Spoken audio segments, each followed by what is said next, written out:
doonidan ayaa ku soo caariday xeebta Boosaaso gaar ahaan nawaaxiga xaafadda Boqolka Bush. doonidan ayaa u rarnayd ganacsato reer Puntland waxayna ka soo goosatay Imaaraadka oo halka inta badan badeecooyinka ugu yimaadaan deegaanada Puntland. hanti fara badan ayaa doonidan saaran isuguna jirtay gaadiid, qalab dhisme iyo waliba raashinka noocyadiisa kala duwan.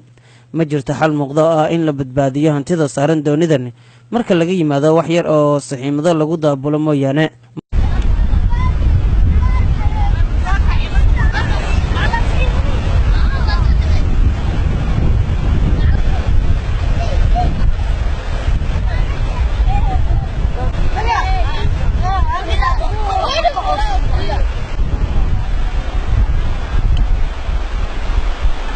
maahan doonidii ugu horeysay ee ku caariday xeebta Boosaaso.